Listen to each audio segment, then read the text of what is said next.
खुदावंद के लिए बताएंगे।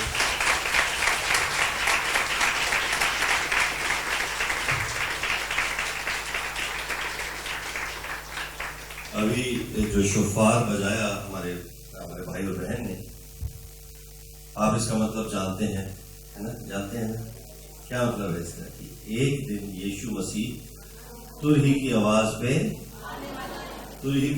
पे आने वाले हैं। मैं पास्टर सैम का और सिस्टर जी का बहुत बहुत धन्यवाद करता हूँ कि आपने आज हमें यहाँ निमंत्रण दिया आने का। और ये जो तुरही की आवाज है, ये हर क्रिश्चियन के लिए बहुत इंपॉर्टेंट आवाज है। आमेन, आमेन। क्योंकि बाइबल में हमारे लिए, एक्चुअली हम लोग तो क्रिसमस मनाने वाले हैं, लेकिन बाइबल में कहीं क्रिसमस का मेंशन है? कहीं लिखा है? कहीं लिखा है Thou shalt celebrate 25th December as my birthday and cut the cake with Santa Claus? कहीं लिखा है? लेकिन मनाते हैं हम लोग, है ना? अच्छी बात है, कोई बुरी बात नहीं है, मना लेते हैं। लेकिन कुछ ऐसी चीजें हैं जो बाइबल में लिखी हैं और हम मनाते, कुछ ऐसी चीजें हैं जो लिखी हैं और मनाते, जिसके अंदर खुदा ने इजराइल के लोगों को 7 पर्व दिए। कितने दिए? 7 feasts of the Lord, है ना? और वो फीस्ट क्या क्या है? पहला पर्व क्या है? द फीस्ट ऑफ पैस ओवर। पैस्टर वो वॉल्यूम बढ़ा दीजिए मेरे लिए थोड़ी सी, जैसे पहले था ना। सेम तो इस तरफ आ जाए बेटा। हाँ, the feast of pass over. The feast of pass over जानते हैं क्या है? फसह का पर्व। किसका पर्व? खुदा ने जब इजराइलियों से कहा कि तुम अपने घर के बाहर लहू लगाना बर्रे का, और जब बीमारी आएगी, जो प्लेग आएगा, वो तुम्हारे घरों के अंदर नहीं आएगा, और वो जो फसह का जो लहू है तुम्हारे घरों के आगे लगा रहेगा।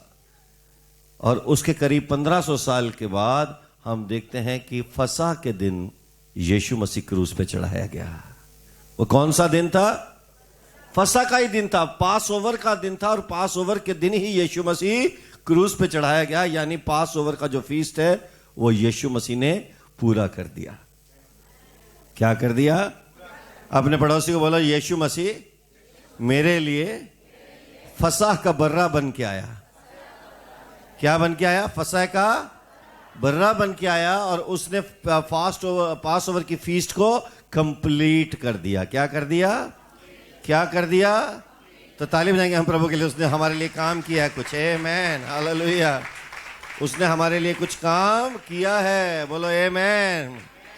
हम उस खुदा को जानते हैं जो हमारे लिए बहुत कुछ करता है। हम उस खुदा को जानते हैं जो यीशु मसीह, हमारा खुदा और हमारा परमेश्वर, जो हमारे लिए सूली पे चढ़ाया गया। आमेन।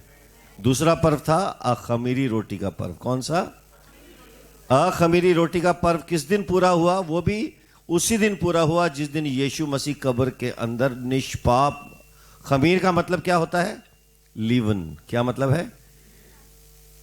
खमीर जब लग जाता है तो आटा थोड़ा सा क्या हो जाता है? खट्टा हो जाता है, खराब सा हो जाता है ना। ऐसे जब हम में खमीर लग जाता है, हम थोड़े से खट्टे हो जाते हैं। क्या हो जाते हैं? लेकिन यीशु मसीह में कोई खमीर, हमारे अंदर खमीर आ जाता है, लेकिन यीशु मसीह बिना खमीर का, बिना लीवन का, अनलीवन्ड ब्रेड, उस दिन जो फीस्ट मनाया गया, कि उन्होंने कहा कि अब जल्दी से भागो यहां से। क्या करो? यहां से। और तुम्हारे पास समय नहीं है कि तुम आटे को लीवन के लिए छोड़ दो। हमारे पास भी समय नहीं है कि इस दुनिया की सेवा करें। 2 स्वामी की सेवा हम, हालेलुया, बोलो हालेलुया, बोलो हालेलुया। तो क्या बने रहे हम? इस बुरी दुनिया में बेखमीर बने रहे। क्या बने रहे? बेखमीरी हम जिंदगी जिए, क्योंकि हमारा यीशु मसीह निष्पाप मसीह हमारे लिए कब्र में। तो बोलो, अखमीरी रोटी का पर्व भी पूरा हो गया। क्या हो गया? तीसरा पर्व। बोलो तीसरा पर्व। क्या पर्व है तीसरा? पहले फलों का पर्व। कौन सा? ये कब पूरा हुआ? जिस दिन यीशु मसीह मुर्दों में से पहला फल बन के कब्र से निकल आया। हालेलुया। उस दिन यीशु मसीह भी मुर्दों से जिंदा हुआ और उस दिन वो ही दिन था, वो जिस दिन निकला वो दिन भी पहले फलों का पर्व था। मतलब जीसस ने हर चीज प्रॉपर डे में की है। किस में की है? प्रॉपर। जीसस ने ऐसे बोला चलो मंडे को निकल आते हैं यार, चलो मंडे को कब्र से बाहर आते हैं, ऐसा यीशु मसीह ने हर चीज समय से की। कैसे की? हर चीज। हमारा प्रभु समय का प्रभु है। हमारा प्रभु अब उसके 50 दिन के बाद, किसके बाद? उसके आता है एक पर्व जिसको बोलते हैं feast of Pentecost. Feast of. और पेंटेकॉस्ट के दिन क्या हुआ? बाइबल में लिखा है कि पेंटेकॉस्ट के दिन लोग क्या कर रहे थे? प्रार्थना कर रहे थे। बुक ऑफ एक्ट्स चैप्टर 2 में लिखा है पेंटेकॉस्ट के दिन जब सब मिल के प्रार्थना कर रहे थे, उस दिन आग की लपटें उस जगह पर आ गई। हालेलुया। यानी जो काम हुआ, हर काम प्रॉपर दिन हुआ। बोलो, हर काम प्रॉपर डे में हुआ। इसका मतलब पेंटेकॉस्ट का दिन जो है वो फसलें जमा करने का दिन होता है। क्या होता है? फसलें।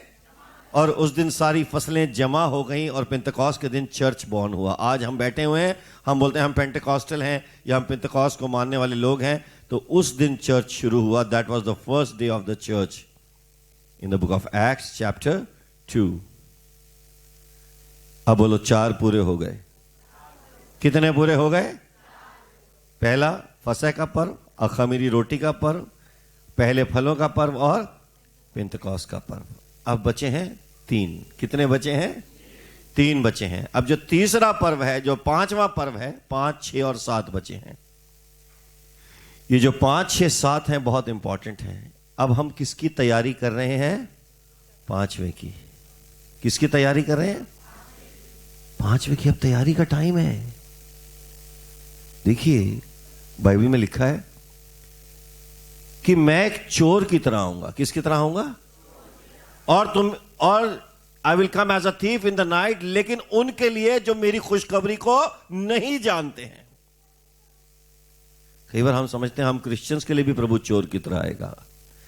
हमको उसने समय और सीजन और पर्व सिखा दी हैं। थेसलोनी किताब में लिखा है कि तुम तो इन बातों को जानते हो, तुम तो इन समयों को।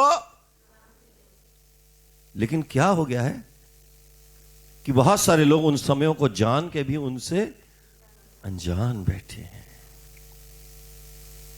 हम इन समयों को अब जान गए हैं।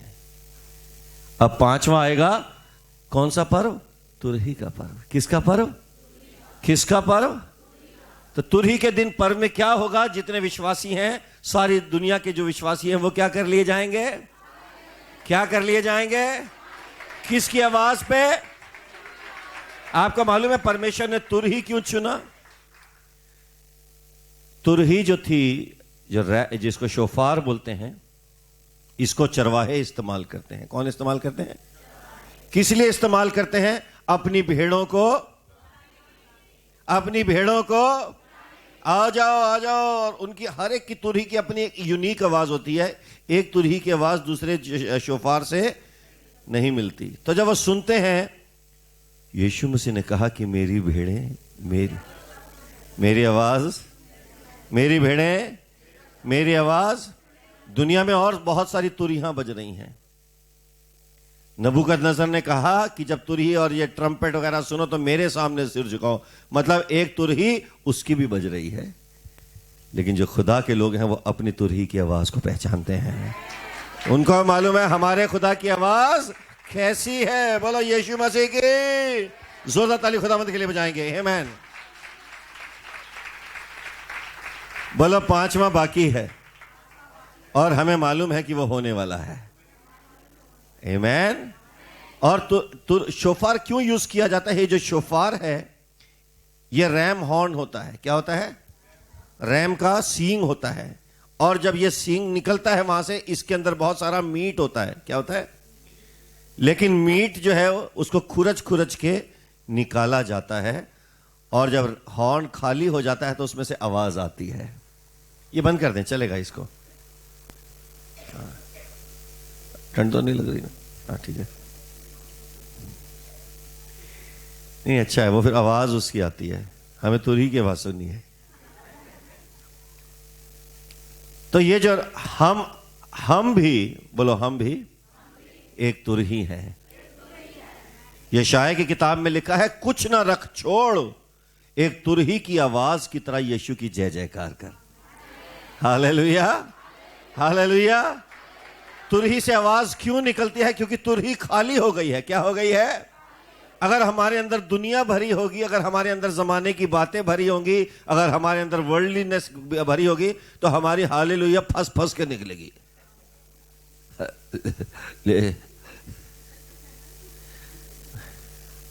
नहीं निकल रही।